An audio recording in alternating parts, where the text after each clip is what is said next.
கோவை சிங்காநல்லூரில் இருந்து வரதராஜபுரம், காமராஜபுரம் வழியாக hope college வரை மாநகராட்சி சார்பில் புதிதாக சாக்கடை கால்வாய் அமைக்கும் பணி நடந்து வருகிறது.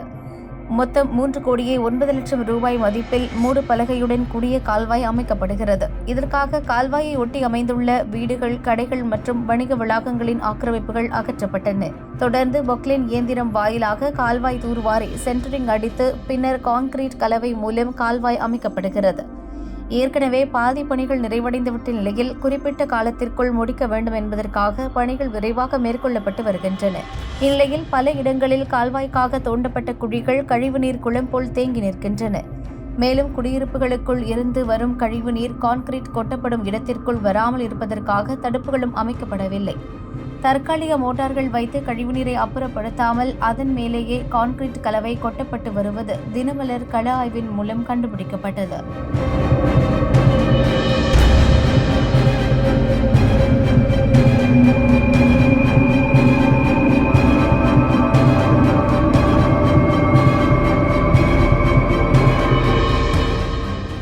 இதுகுறித்து அங்கிருந்த மாநகராட்சி ஊழியர்கள் மற்றும் கான்ட்ராக்டர்களிடம் கேட்டபோது, இது கெமிக்கல் கலந்த கான்கிரீட், எனவே சீக்கிரம் இறுகிவிடும் என நம்ப முடியாத காரணங்களை தெரிவித்தனர். அருகில் உள்ளவர்களிடம் விசாரித்தபோது கால்வாய்க்காக ஆக்கிரமிப்புகளை சரிவர அகற்றப்படவில்லை, மேலும் கால்வாயும் தரமற்ற முறையில் அமைக்கப்படுகிறது என புலம்பினர்.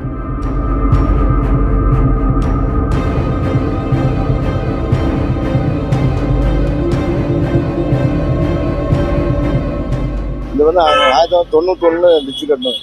அதனால அன்னைக்கு கேட்டது, அன்னைக்கு நல்லா தான் கேட்டோம். சரி, 6 அடி குழி ஆழம். ஹோப் காலேஜ்லேருந்து சிங்காநல்லூர் பாதையில் போகிறது மேலே இருந்து தண்ணி போயிட்டு. ஆனால் இந்த டிச்சு கட்டுறது கரெக்டாக தான் இருக்குது. ஆனால் நம்ம மேலே மூடி போட்டால் பிளாஸ்டிக் பாட்டில் தண்ணி பாட்டில் டம்ளர்லாம் உள்ளே போக சேஃப்டியாக இருக்குது. முனிசிபாலிட்டி கூட்டுறது பிடிக்கிறதுக்கு சௌகரியமாக இருக்குது. இப்போ அவங்க குப்பை வேலை இல்லைன்னா உள்ளே போய் அடைச்சிட்டு இந்த டெலிஃபோன் பாலத்துக்கிட்ட அந்த இது அடைச்சிட்டு. அதனால பாலம் கொஞ்சம் ஹைட்டாக கட்டணும். இங்கே கடை வச்சிருக்கோம், 20 வருஷமாக கடை வச்சுருக்கோம். இப்போ பழைய பிளான் பார்த்தீங்கன்னா பிஎஸ்என்எல் இங்கே வந்தங்காட்டிக்கு அது உள்ள வெளியே போட்டாங்க. அதனால ட்ரைனேஜ் கட்டுறவங்க உள்ளே கட்டி போட்டாங்க.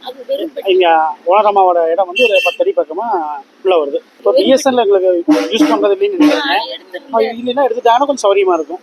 ட்ரைனேஜ் கொஞ்சம் வெளியே போகிறதுக்கு வாய்ப்பு இருக்குது. எங்களுக்கு கொஞ்சம் காம்ப்ளெக்ஸும் நல்லா வருது. மண்ணிய கடை வச்சுருக்கோம், அதில் கிராஸாக போய் தண்ணி கடையெல்லாம் மறைக்குது. இப்போ தண்ணி கிராஸாக போகிறதுனால நேரம் அப்படியே எடுத்து வந்துருக்கோம் அப்படின்னு நாங்கள் ரொம்ப நாளாக சொல்லிக்கிட்டு தான் இருக்கிறோம். இதாகுங்க, எங்களுக்கு கடை முன்னாடி வருது இல்லை, கடையும் மரத்து இருக்கு, அந்த பில்லரு தண்ணி உள்ளே வருது கடைக்குள்ள. அதனால அதை கரெக்டாக ஆக்கி தாங்க. மீதியெல்லாம் கரெக்டாக வந்துட்டு அந்த எங்கள் கடைக்கு நேரம் வளைச்சி விட்டு கடை லைனில் உள்ளே வருது. இந்த பில்லர் எடுத்துட்டா நேரம் வந்துடும், டிச்சு நேரம் வந்துடும்.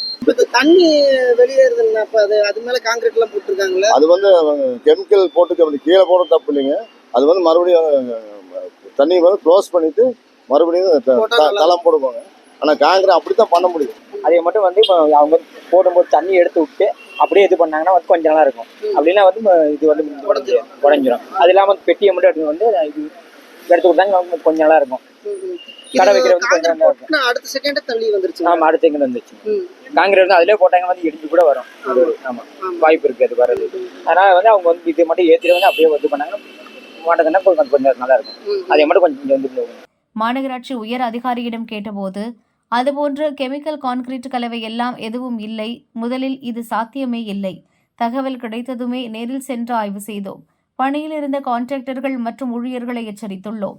கழிவுநீரை முழுமையாக வெளியேற்றிய பின்னர்தான் கலவை கொட்ட வேண்டும் என அறிவுறுத்தியுள்ளோம். மீண்டும் இதுபோன்று நடக்காமல் பார்த்துக் கொள்கிறோம் என்றனர்.